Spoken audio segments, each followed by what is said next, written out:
Welcome to the Husker Army Podcast with your host, Husker fanatic Ryan Knutson, former Husker wide receiver Kenny Cheatham, and Husker recruiting guru Matt Sass.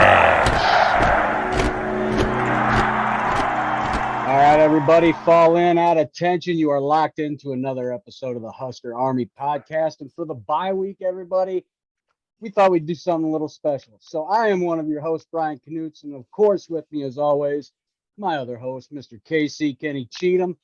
Today, everybody, it's different. We thought we'd do a little bit of collaboration with some other Husker podcasts. So we're going to call this Husker Podcast Appreciation Days/Week. Why not? So what we got today, we got Generation Red, a Husker podcast. Ken and Scott joining us. Thank you, gentlemen. And of course, thanks for inviting us. From the Go Big Redcast, everybody knows them. Redcast Rob. Thank you, sir. Yo. And from the Church of the Corn podcast, we got the official University of Nebraska Uber driver, Nebraska hype man. How you doing, sir? What's going on, boys? How we doing today? Doing good. And of course, we got Fitz. Fitz, how you doing? Living the dream, Brian. Thanks for having us. Man, absolutely. This was a no-brainer, guys. All right. And look, we got no game to talk about, so no bad news, I guess, is good news. So let's just talk about the collective of the season. Look, right from the get-go, you tell me a month ago this is where we'd be. No, I'd have told you you're absolutely out of your mind. So, Kenny, I know you've definitely not been silent about how you feel about how this season's gone. What would you have said if somebody had said a month ago, we'd be right here? Frost, Shenander gone, Mickey, interim head coach, and we're only one win into the season. I would have said I didn't think it would have been where we're at right now, but remember, I also said the first game is going to dictate how the season is going to play out. Mm-hmm. I did that on our first podcast. You know, that was a way to set the tone. So the tone was set then, and we've seen what happened since then. Yeah, it's been horrible. Riley Washington, my man, former Husker, joining today as well. What have you seen so far this season, sir? Because I know it cannot be pleasant to be watching. There's no sugarcoating this. I saw this coming. Mm.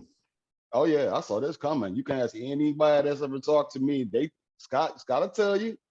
Hey Scotty, I told you, I saw this coming a long time ago. The writing was already on the wall, man. It was just a matter of time. I honestly thought that the firing did take place. Probably, I was thinking October like everybody else was thinking, just from a money standpoint. But once you start to see the way the game is being played and the way we're performing on the field, you can't let that go. On a national game, you got potential recruits watching this game, even potential coaches watching this game, because we knew he was gone. So you're better off cutting your losses in before Oklahoma and being able to have a way to get out of it too, because you can say, we didn't have a coach, for Oklahoma, so that's one reason why we were behind the 8 ball. Now you got a way out, you know what I mean, in a sense. But it doesn't surprise me at all. It didn't surprise me at all, except for the fact that it got done before October 1st. Redcast Rob, you look like you want to chime in on this one, my man. Well, what's your thoughts? No, man, it's the end of the Raider Titan game, and the guy just dropped a football. Guy just dropped a pass like right in his hands in the end zone. So so if you see me reacting right now, don't look too far into it. It's my football life is basically eternal hell with the Huskers and Raiders. So My man. So, that's the utter hell we have recording on Sundays. We have to do it while NFL's going on. It kind of sucks, but it's really the only time we got. So, Scott, you, Ken, Gen Red, you guys have been vocal about the way the season's been going. I mean, you guys haven't sugarcoated a damn thing. Matter of fact, nobody has sugarcoated a damn thing across the podcast that I've listened to. So, Scott, you're always the realist of the two. Ken, always the optimist for the most part. I do my best. Scott, did you really see it being this bad in 4 games in? This bad? Absolutely not. I did not expect our defense to absolutely implode like it has thus far. I mean, worst college football defense, hands down, especially in the Power 5. And shoot, man, like I wasn't expecting our offense to be as proficient as they have been. Props to Anthony Grant. But I'm just glad that they fired Frost when they did. Like was said a few moments ago, it gave a little bit more leeway and more time and more preparation. And I mean, it was a big brain move on Trev Albert's part to kind of just, I hate to say it, but he needed this to happen. He needed it to implode. He needed to get all of the Husker fan base on board with going in a different direction. And this season, God, it's painful, but at the same time, it's like, well, maybe these 4 years leading up to it kind of prepped us for the absolute rock bottom that we're at right now. So no, did I expect it to be this bad? No. Was I hoping that it would be better? Maybe give Frost another chance? Absolutely. I didn't, even with all of the drama and all the rumors and everything that's kind of emerged since his firing, you know, I still hold true to the fact that it's like, well, it sucks. I don't like that we fired him, but well, I do, but I don't, you know what I mean? Good for the Husker program. Just sad to see a guy basically walk with his head down in shame. I mean, he really messed things up. So yeah, it is what it is. It is what it is. We'll see where we go from here. I like Mickey. Ken, I mean, always as optimistic as possible. I got nothing for you. With Shenander getting fired, though, I mean, me and Kenny have talked about it. We've been vocal about it. It had to have been. It was a week too late. It really was. Oh, for Shenander? Yes. Yeah, I would say, unfortunately, you know, Trev was in a position, he removed the coach, and it's not the AD's job to remove an assistant coach since they're hired by the head coach. So I understand that. But I also get where you're coming from, that maybe Mickey should have walked right in the room and said, pack your shit, you're out. But he didn't do that because let's take a look. And we talked about this on our last show. This is a historically bad defense. I mean, Kevin Cosgrove's defense was better. Bob Diaco's defense was even better. I mean, they're 115th in the country in scoring, which puts them at 14th in the Big Ten at 35.5 points per game. They're giving up 233.5 yards on the ground, which is, again, 14th in the Big Ten and 124th in the country. 280.5 yards via the pass, which there's only one team that's worse than us in the Big Ten, and that's Northwestern. Go figure. And that puts us at 115th in the country, and we're 128th in total defense at 514 yards a game, 14th, of course, in the Big Ten. So, yeah, was it a week late? Probably. Like I said, I think Mickey probably, in hindsight, should have walked in that room, said, "Pack your shit, EC, you're out," because he should have been. It was. Those kids didn't play with much fire in the gut, at least not what I could see from up in the 613 section against OU. Certainly didn't have a lot of energy on the sidelines. So hopefully this energizes the team, galvanizes them, which is what Scott and I say a lot on our show, unites them, brings them together, makes them a team. We'll see. We'll see. I'm fearful, though. I'm fearful this may put the locker room in a little bit of disarray. Church of the Corn guys, Nebraska hype man Fitz. I mean, you guys definitely were vocal about when Frost was fired. I mean, you guys talked to Damon Benning quite a bit. He's been vocal about it. He shared his thoughts. I mean, did it need to get this bad before he was let go? I look back and it's hard because I think we all fell into the, you know, if somebody's going to be able to do this, it's going to be Frost, right? state Right. kid, bring him back. He understands what it means. We've all had this idea of, what Nebraska football should be, but obviously our ideas of what Nebraska football should be haven't translated to wins over the last, 12, 13, 14 years to a significant margin. And the stats that Ken just gave really show that. I think Trev was maybe doing himself a little bit of a favor by giving him almost enough rope to create, to cause Scott an issue. And I'm wondering how many of the things that we're now starting to hear did he know about. But when you put it all together and being able to lead, being able to get your coaching staff right. Kenny said it last week on your guys' podcast. He was a highly recruited defensive back, not only as a receiver as well. And I think you could probably go out there and play better than, and I know that's not an indictment on those guys, but I'm just saying the whole system of it right now, you understand what that takes to play there. And they weren't getting it done at all three levels. And that comes down to Chinander. Ultimately, it comes down to Frost. The more I think about it, understanding where we are right now, 1 year wasn't going to do it. He had a Hail Mary, which was Whipple. He got some of the right transfers to come in, but you're still putting your future, your reputation on the line of some 22, 23-year-old players that are moving from different programs.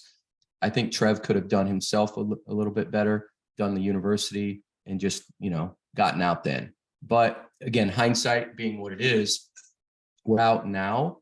And now it's just kind of like Ken said, and Scott, can we galvanize it? Can the biggest job they have right now is maintaining the locker room, in my opinion, and then keeping some of their players. So not only recruiting high school and transfers right now, but recruiting to keep kids on the team. What do you think, Hype Man? Shit, he should have been gone last year, but I mean, it is what it is.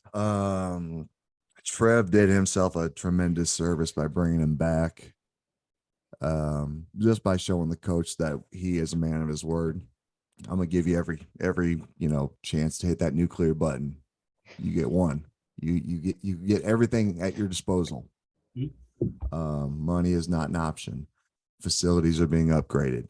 You've got ties all over the place to players in the league. You can steal coaches from other universities. You are still Nebraska. Your brand's tarnished. It is what it is. It's still blue blood opportunity. It's a dumpster fire down there right now. I don't really have a nice way to put it. It's a shit show. It's a dumpster fire. I do think that everything is in place for a head coach to succeed, except for a head coach right now. You've got everybody around you wants you to succeed. Shit, the fans packed a stadium with 90,000 people, and we knew we were going to get our asses beat against Oklahoma, but we still did it anyway. And we talked ourselves into, hey, we've got a chance in this. We didn't have a goddamn chance, but we talked ourselves into it, and that's part of being a fan. Now Trev's got to do his part to run that university like a business. He's already got the holdover coach in Joseph and possibly Applewhite. I think those are your two holdover coaches for sure. Let those guys do what they do. Keep this class together. Get us someone that can build a program, and let's see what happens. All right, Redcast Rob, we gotta address the elephant in the room here. Everybody saw it. Everybody wants to talk about it. Mr. Adrian Martinez last night pulls off the upset against OU. And did he look good? Yes, he looked good. Why did he not look that good for 4 years here?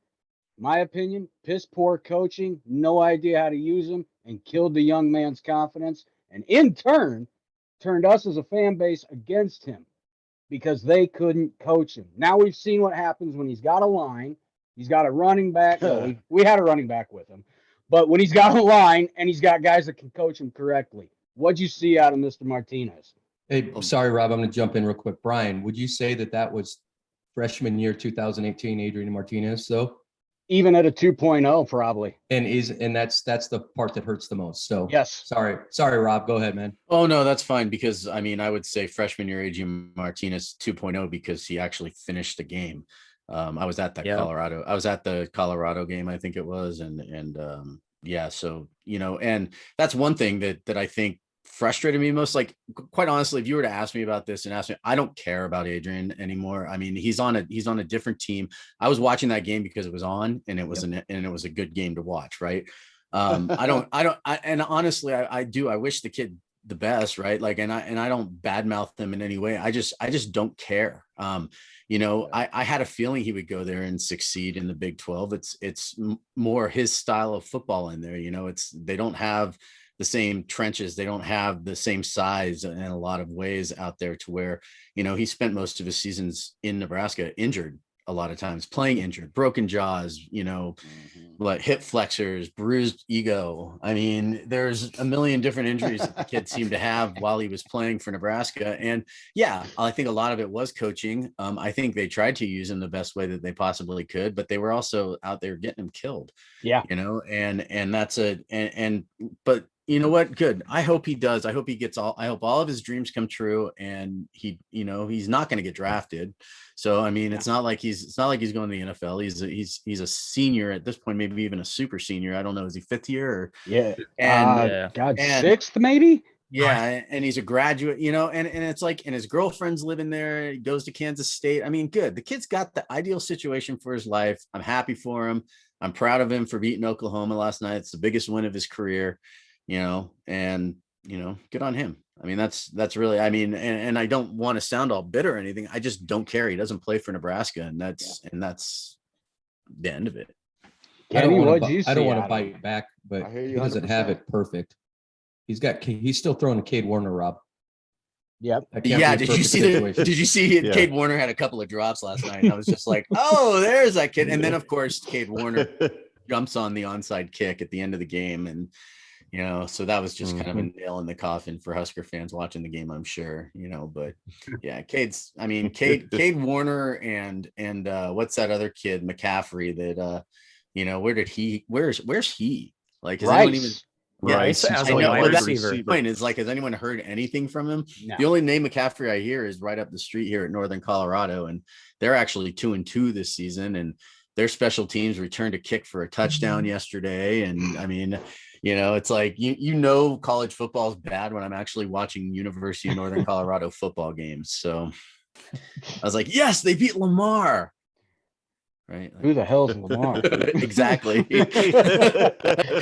It's a small FCS school down in Texas, I think near Houston or somewhere like. Yeah, it's in. Yeah, and then yesterday they beat like North Idaho State or some crap like that. So whatever. Yeah. It's. Hey, Rob. What was me? Yeah. What's up? I wore this for you, buddy. You know what? It's funny. I was at the gym and I was like, oh man, I ran home and I threw on the first Husker shirt I could find. I was going to wear my Redcast Rob Kool-Aid shirt because I was watching the NFL pregame today, and Tom Brady was walking around with a shirt with himself on there, and somebody goes, and one of the announcers goes, what kind of person can wear a shirt with a picture of themselves on it? And somebody else goes, the GOAT. And I just got this big grin to myself, right? Like, I'm like, I'm far from the GOAT, but I still think it's hilarious because if we were all friends in real life, you know that I'm just a shithead. So Go ahead, Mickey Joseph. As far as Mickey Joseph goes, I mean, everybody wants to see the man succeed. Look, honestly, they're 0-0 right now. I want to see him succeed. Me, Kenny, you and I have talked about this. How many wins? I know you don't like to talk about a man's job, but how many wins, in your opinion, and we'll go across the board for this, what does it take for Mickey to ultimately get the job? Wow, me first. First, I want to say thumbs up to everybody who did the thumbs up on Adrian Martinez's part, because that's the first thing I text Brian last night. Yeah. I said, that's the freshman Adrian Martinez we would have all wished we saw continue his career at Nebraska. Yeah. Before he got the case of the yips mentally and was doing what he was doing, mistakes, you know what I mean? But that's who we saw, and that's who we expected coming into that second year. But my expectations for Mickey to keep the job or wins, I really, honestly, fellas, I really don't have any. I mean, this, like I said, start of the season when I saw that, and you saw the look on Frost's face after that decision for that onside kick and how he was in that post interview, the media, you knew it. And the North Dakota game, I was like, this isn't going to be good. And I was looking how the other teams were playing that we have to play on the schedule after Oklahoma. It's going to be a rough season. All of this transpired. My friends, I don't think if we win 2 or 3 games, I would be shocked. 2 or 3 more games, I would totally be shocked. So I can't put a win total on it for Mickey to keep his job because it's a cluster. You know what? It is. We have to admit it. So, I mean, and like I said, I'm looking at those other teams and I'm like, oh, thank God we don't have to play Maryland. Still have Michigan. Have you seen Minnesota? Yeah. Iowa? Have you seen Illinois the last game? Run the football. Yeah. All right, Scott, you're next, man. What do you think? What's it going to take for Mickey to get the job? Yeah, I don't think a win-loss column is going to get him the job. I think there's going to be phases of culture that Trev is going to need to see a complete 180 flip in. We need to be competitive on defense. We need to not have guys give up on a run once a guy is 2 yards in front of him. We need to have our offense continue to grind stuff out, get Grant some more holes and help him, succeed. And we've just got to see steady improvement throughout the rest of the season that shows that we are on a trajectory for change. And even if we only win 2 or 3 more games, if Trev has to go too far down his list of potential coaching hires, I think he really has to consider if we are on an up and up trajectory, even if it doesn't necessarily look that way in the win-loss column, and we're down on the 5th, 6th guy on our potential coaching hire list. I mean, if there's anything that Trev Alberts has proven, it's that he can have a lot of patience as an athletic director. And I mean, he really set himself up for, a lot of trust and continuity with any coach that is our head coach moving forward. I mean, if he kept Frost like he did, and he waited till the last possible moment to fire him until it was an absolute nail in the coffin for all of Husker Nation, that proves dividends for moving forward, compound interest for a potential future coach that if we don't get one this season and Mickey just gets another contract and rides it out for, 1 year, where you see what you can do in 2023. But if we don't get that, I don't even want to call it a home run hire. If we don't get a stable, competent hire, then Mickey, let's keep him. If we're going too far down that dang list, trying to pick out a coach out of this coaching carousel, just keep the guy if we're on a trajectory. Now, if it continues to look bad and our guys there's no improvement, we give up every single game, we just get blown out by God hope we don't get blown out by Rutgers.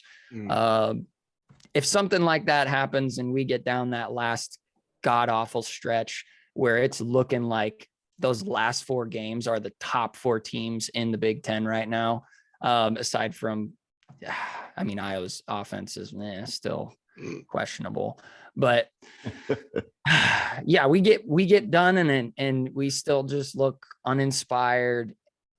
As much as I love Mickey, like as of right now, I really like the guy. Maybe we do just kind of settle for, the 5th, 6th, 7th guy on Trev Albert's list. But yeah, that was a long way of just saying, I don't think win losses really matter. I think if we just see the tangibles of a culture shift, I think he stands a fighting chance. All right, Redcast Rob, we'll put you next on the hot seat. What do you think? Mickey stick around or we go outside looking?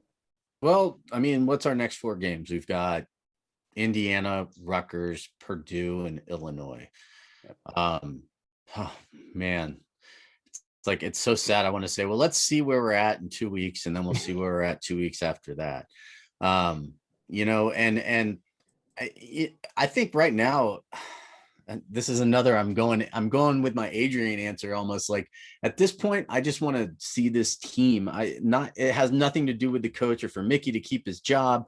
I mean, I just don't think Mickey will end up. I think, you know, something Scott said where, you know, how far down the list you need to go to get to Mickey. Well, I think Mickey's on the list. I'm guessing he's probably in the top 5 there. The reason that he was made an associate head coach for a reason, right? So you're not going to have to go too far down the list to get to him. But I also want to see how this team reacts over the next few weeks after the bye week, after a new defense is installed, after these guys come out and play. You know, I've been texting with a couple people that have, you know, on the defensive side, have some pretty just good ways of basically telling me what a couple of these guys are saying. They really like the system and some of the plays that are being put in. I think there was an article I read saying the defense on this side was just that Chenander was kind of being overconfident with basically what it is, a first year defense, right?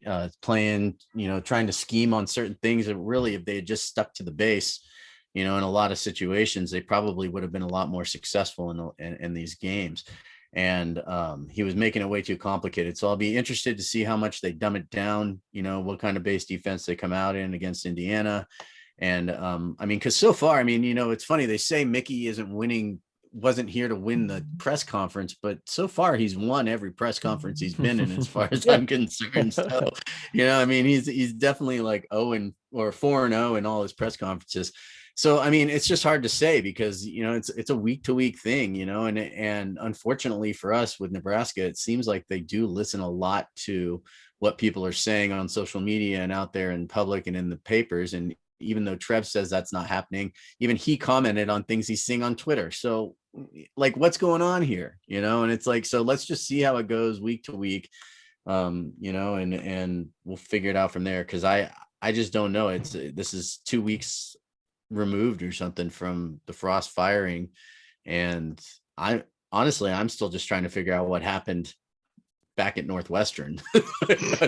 My brain is still trying to process that when I go back. Like, so this is, you know, trying to figure out who the next head coach is going to be is just all, I don't know if you listen, but we're doing a fantasy coach draft right now. And for me, it's just all shits and giggles. Cause I just, at this point, it's just, we're 5 games into the season, you know, we still got 8 games left.